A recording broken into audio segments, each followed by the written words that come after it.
Today I have a really fun video for you. Got a bunch of cool alternative DIY projects, specifically inspired by punk. There's a lot of discourse about what alternative even means nowadays. That could be its own separate video, honestly. To summarize it quickly, alternative is essentially just counterculture. There are lots and lots of ways to be alternative. There's punk, there's goth, there's twee even. Without getting too into the weeds on that particular issue in this video, just know going forward when I talk about things being alternative fashion, etc., I'm speaking to a broader concept here. But more specifically, as I stated, this video today we're going to be exploring punk-inspired DIY. The entire purpose of punk DIY, alternative DIY, is not to look the best, not to be perfect, not to be polished. Essentially, you want to create the antithesis of mass-produced clothing. Not only that, but you are typically trying to say something with that DIY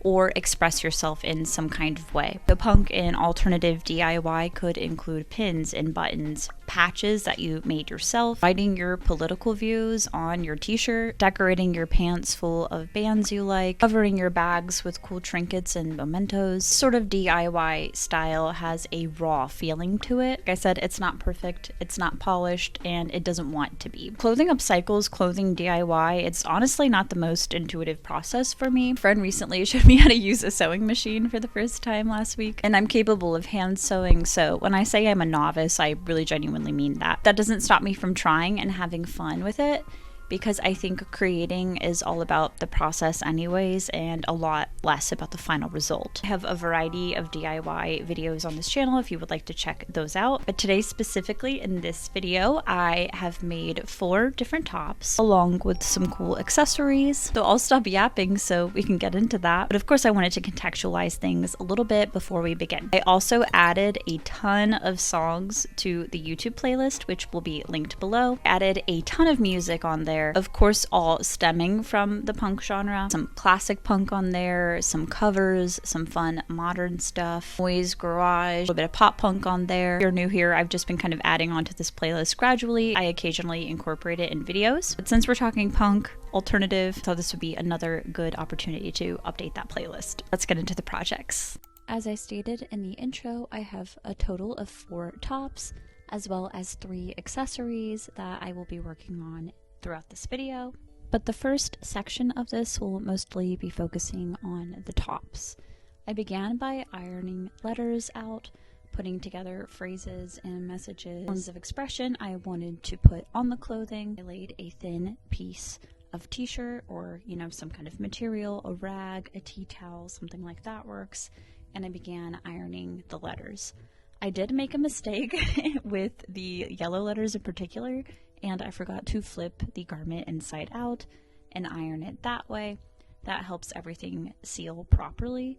And these letters were thrifted, so they were a little bit aged as well. Overall process I did make a mistake with, so I wanted to highlight that in the beginning, and it is something that I correct with the last top. But once the ironing was done, I then started cutting up an old Smokey the Bear t-shirt I had, with phrases and characters and illustrations on it. I laid everything out on the tank top just so I could get an idea of what each piece would look like, and I just wanted to organize everything I had and sort of divide it up accordingly. I decided that I wanted to spread out the pieces on multiple tops rather than use them just for one. So initially I started laying things out where I wanted them, and then I used a little bit of super glue to attach it just to get the position right and so that it wouldn't move around. And then eventually I do go in and sew all these things together. But to get an idea, I started off with glue and just, setting the design. I then iron on some more letters on this tank top, making the same mistake again, which again I realized later, and doing the similar thing of just lining up the designs, gluing them where I see fit and where I like them.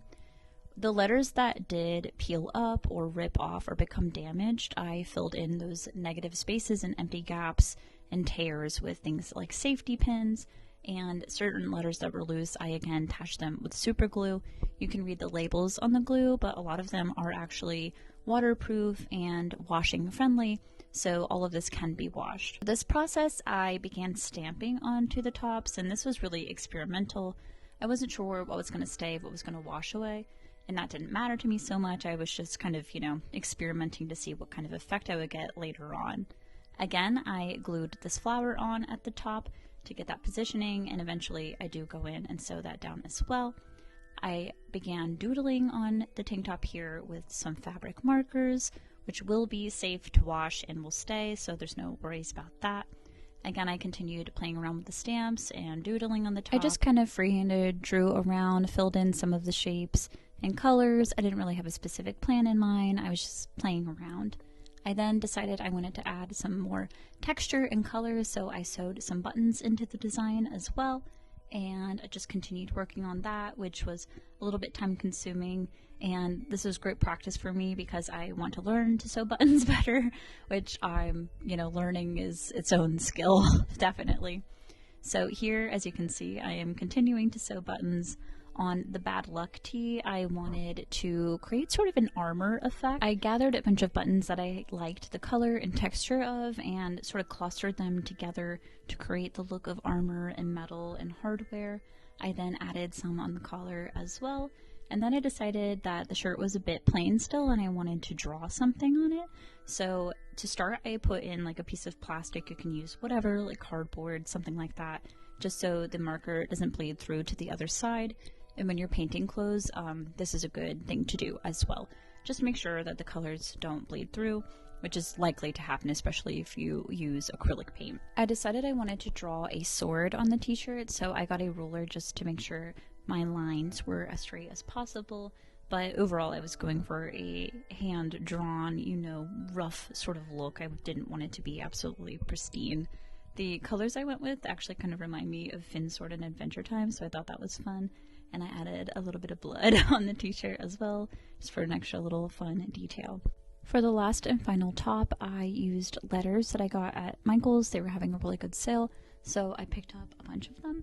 And overall, I didn't have an exact message in mind for the t-shirt. I was kind of playing around with different phrases and sentences, different words, and all around I wanted something kind of tongue-in-cheek, saying a message, but still a little bit silly, So once I decided on my design, I laid out the letters and began ironing the correct way.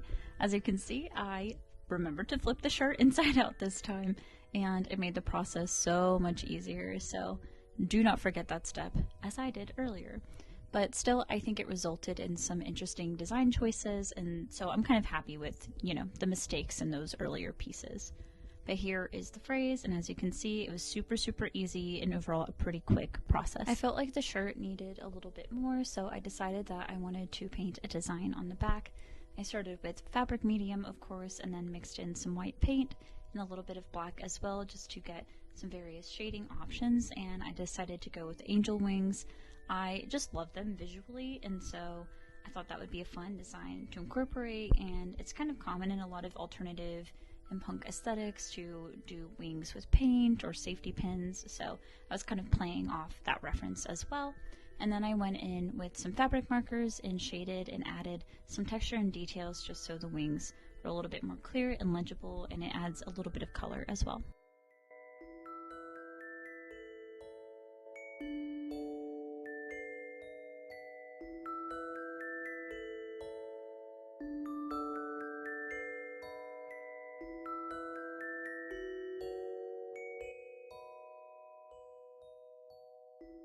And last but not least, we have our accessories. To start, I wanted to deconstruct and reconfigure this purse that I had decorated in a previous DIY. I'm still going to hold on to all the charms, of course, and switch them up and add them to a different bag, but I had a different vision for this one this time around, and I just knew I wanted to experiment with buttons. I didn't have a particular design or pattern in mind or anything like that. So I just gathered pieces I thought were interesting that could work well and began slowly but surely super gluing them all individually. And this was a time-consuming process.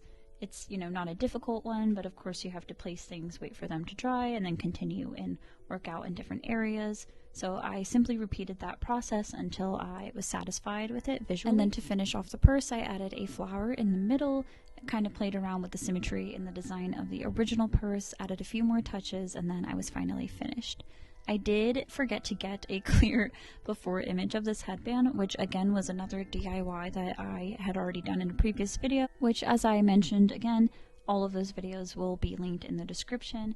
But essentially it was just a black headband that I added sort of dark neutral buttons to, but I decided to carry the design a little bit further down the headband, and I also wanted to add some more color. While I waited for the headband to dry so I could continue working in different areas, I decided to revamp this old tie that again was another DIY as well. And again, just wanted to add some buttons, extra texture.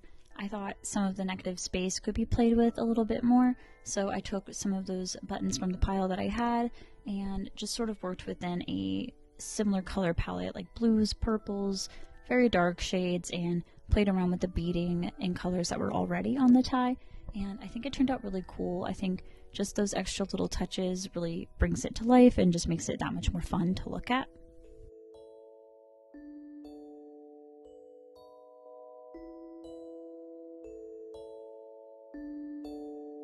And to finish up the tie, I added some cool vintage accessories I had, including these angel pins as well as these interesting heart-shaped hat pins, I presume they were at some point.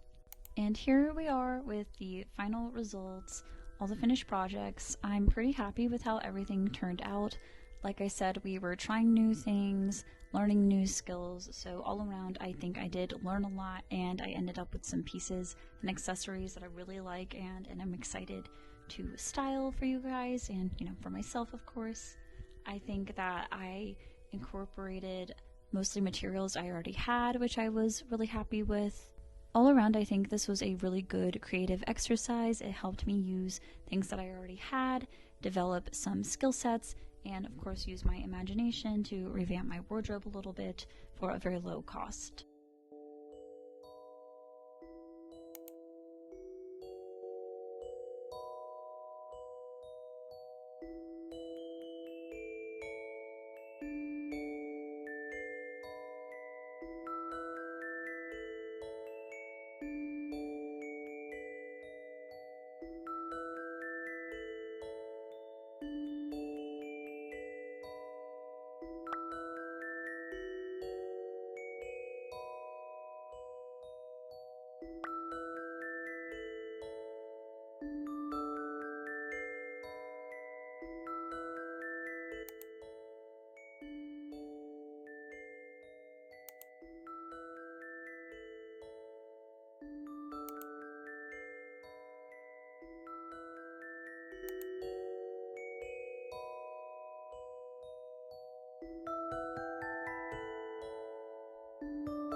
So that concludes this video. I hope you enjoyed it. Thank you so much if you made it to the end. Liking, commenting, sharing, subscribing, all that stuff really helps out the channel. Socials, all that stuff are all linked in the description. And with all of that said, I hope you have a wonderful rest of your day, and I will see you in the next one.